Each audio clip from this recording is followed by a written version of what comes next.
Two from Galilee. A love story by Marjorie Holmes.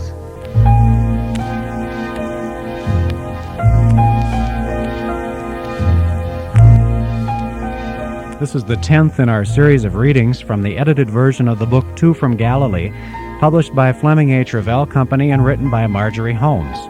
Yesterday, the miracle occurred. The angel appeared to Mary, and God invaded her being and gave her the seed of the child Jesus. Today, she's got to deal with that miracle, and we'll see how her family reacts as we listen to Chapter 8 from Marjorie Holmes' book, Two from Galilee.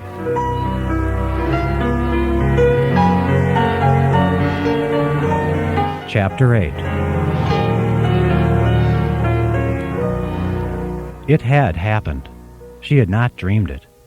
Nor was it but one last sweet conversation with the Most High before she shed forever the innocence and trust of her maidenhood. It was a thing apart. And if it had been impossible ever to convince Hannah, her mother, that such things were not untruths to be punished, or at best feverish imaginings, how then would it be possible to convey to her this astounding thing? Yet it had happened. The finger of God had touched her. The presence of God had consumed her and kindled life within her, as surely as if Joseph had taken her unto himself. Joseph. She scarcely dared to think of him. He'd become one of a company of strangers. Her parents, her family, people on the street, all laughed and spoke and prayed and toiled and moved in the usual way, so commonplace as to be well nigh terrifying. They did not know. They did not suspect.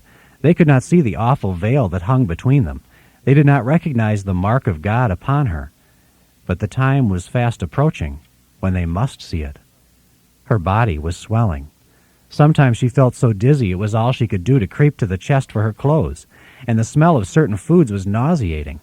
Once, straining the curds with Salome, her face went as white as the soured milk, and she had to rush for the basin. "What's the matter with Sister?" Salome asked. "Are you nervous about the wedding?" "Yes, that must be it." Mary wiped her clammy brow with her apron. "It's nothing, and please don't tell Mother." Again she'd gone into the cave to fill the lamps, and suddenly she could not bear the rich, rank smell of the slippery oil. Her hands shook. She dropped and broke the little pink lamp that Hannah had carried all the way from Bethlehem, one that she'd always kept burning in her room at night. In a panic, Mary knelt to scoop up the fragments, knowing already it could never be mended. Even as she was trying to think what to say, she heard her mother's brisk step. "Oh, Mother, forgive me," she pleaded. "I'll make you another, though I know how much it meant to you, that it can never be replaced. The last thing I want is to grieve you." She could hear her own foolish lamentings while Hannah only stood shaking her head. But her mother's eyes in the dim half-light of the cave were sharp upon her. "Rise, child," she said. "You shouldn't be kneeling on the cold floor like that. It's nearly the time of your outflowing." Hannah squatted to pick up the last shreds of the lamp, tucked them, these pitiable precious bits of clay of Bethlehem, into her handkerchief. "It's not good for a woman to take a chill. It can hold her back." So she was watching, Mary realized, counting the days, and in her dread already providing excuses to stave off suspicion, forestall a possibility too monstrous to credit. Yet the time was fast approaching when Hannah could be put off no longer. Spiritual though the child in her womb might be, God had seen fit to grip her flesh and give it substance, purely human symptoms that would soon be evident to all eyes, to her parents, to Joseph, to his people. What then? What then? She was frightened and confused. She did not understand. She could only pray blindly.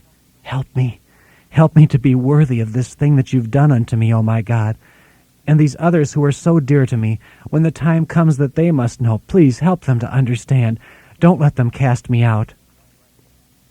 One bright morning, when the cistern was full and the sun hot for drying, they carried the linens into the yard to soak in a wooden tub. Hannah loved to wash. She enjoyed the pounding and flailing and wringing things out with her sturdy little red fists. And when she shook them and spread them to dry on bushes and grass and fence, it was as if she had personally come to grips with all the problems and evils that harass a woman and bested them. She had made them clean and smooth. She was in a buoyant mood. For this day she was determined likewise to cleanse the air and banish forever the dark and delicate thing upon her heart. "Go now and see about the bees," she told the children. "Salome, you take them and see if they're about to swarm. We'll need honey aplenty in store for the wedding. Take care now," she warned as they trooped off down the path. "Put your kerchiefs over your face if they come near. Don't get stung." Her eyes followed them fondly a moment. Then, with a conspiratorial air, she turned to Mary. "I thought it well to be rid of them while we soak our stained clothes." A reminiscent look came into her eyes. "Ah, daughters," she mused, "how well I remember my mother making the same request of me, though she usually did it for me. I can see her yet bending over the tubs." Mary rose slowly from her attempts to make the fire in the pit burn brighter by fanning it. She'd carried out coals from the oven, but the sticks were green. They only smoked and sputtered. Now the smoke coiled between her and her mother, separating them further. She shrank back into the protection of its bitter blue-gray screen. "It's a task I'm afraid you won't have to do for me," she said. She took a deep breath. For now the time was come, and she must be calm. "Mother, I must tell you, it has been 3 months since I have bled." She waited, heart pounding, her eyes fixed upon the face that fell suddenly, as if a blow had struck it, then slowly drained. Hannah began to wipe her hands on a tunic. It was a faded blue wash-day garment, and absently she rubbed her red hands on it, and then, moving carefully to a wooden bench under the tall date palm tree, she sat carefully down. "It's nothing, nothing," she thought to herself, gripping the sides of the seat. Yet now it came surging in upon her. All the signs she'd refused to notice. Mary's strange change lately. She often sank into deep silences. Where was the laughter that once rang so freely? Where's the quick, bright word, the singing? And her step. Hannah had noticed her daughter coming from the well with the jugs, or up from the milking with a bulging goatskin bag on her shoulder. Instead of the flowing gait that had always given Hannah such pleasure, Mary had been slow-footed, bowed, as if the weight of the vessels was almost too much to bear.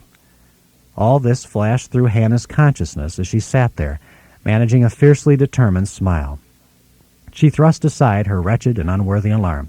"Well," she said, "we'll brew some herbs, and we'll fix you a potion." "Mother, don't pretend," Mary said. "I know what you must be thinking." She had moved away from the smoke now and stood before her, clearly revealed. There was something pleading about her, and yet unflinching.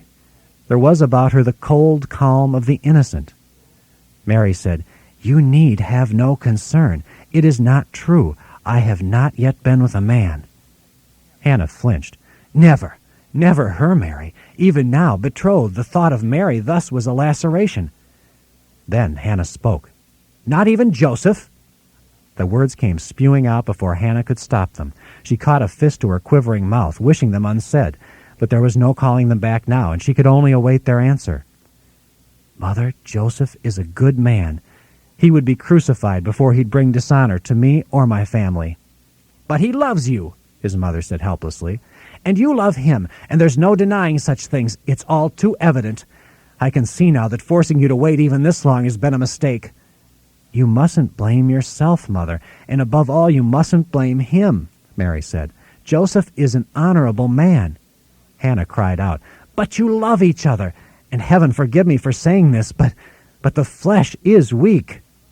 Yes, we do love each other. Postponement of the time when we can honorably come together has been agony for both of us. But whatever you may think of Joseph, Mother, he loves me too much to bring any scandal upon me. And whatever you may think of me, how can you think me so weak, so wanting in respect for you and my father, that I would give myself to him as his wife before our actual marriage?" "How can I?" Hannah moaned and rocked back and forth on the bench. "Because I'm a woman, and I've lived a long time, Mary. I know that respect for parents, even respect for the law, is sometimes not enough to keep two people apart when they love each other." "Then you don't believe me?" Hannah had been sitting with her eyes shut.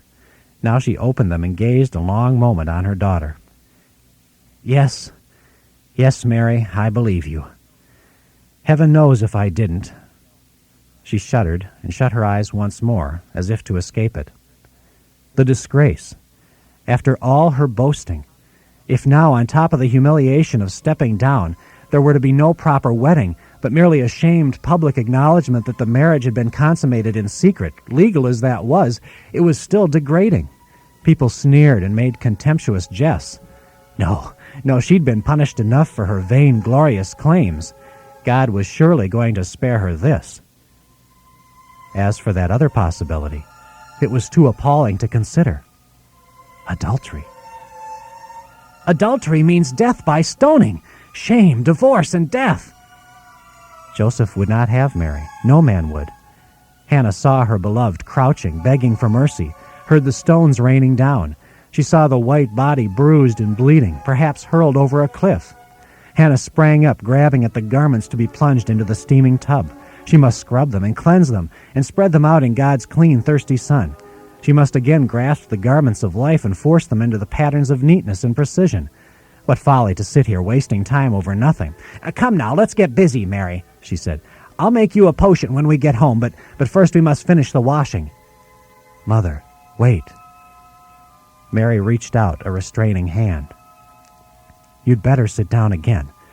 There's something more I have to tell you. And this, I fear, will be even harder for you to believe.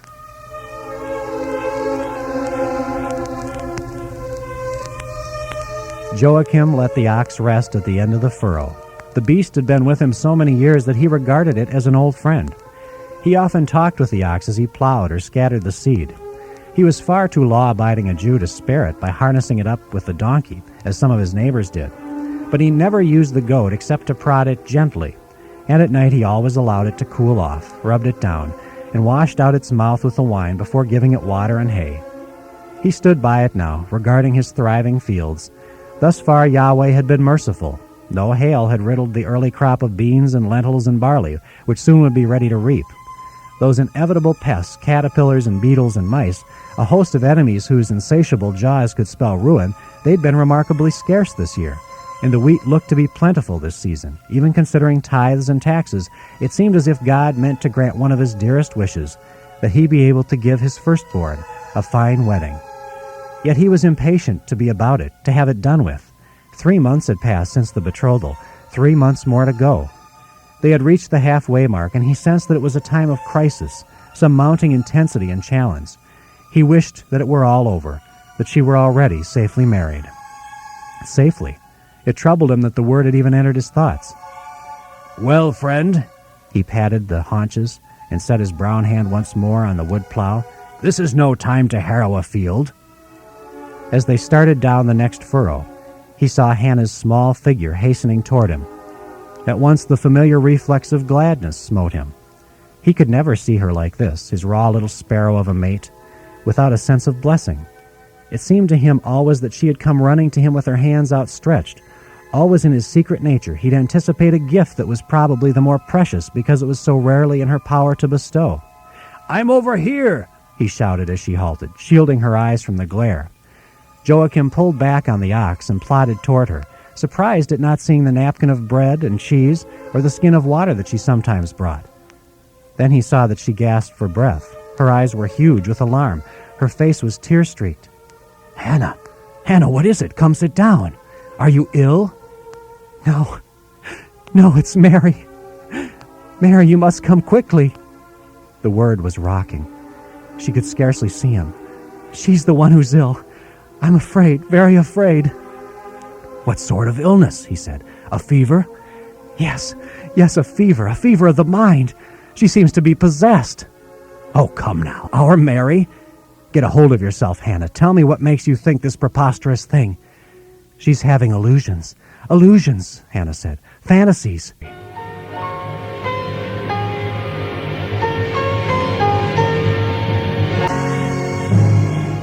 And so there we end today's reading from Two from Galilee. Join us next time as we find out more of Mary's father and mother's reactions to this miracle, as we continue in our series of Marjorie Holmes' Two from Galilee.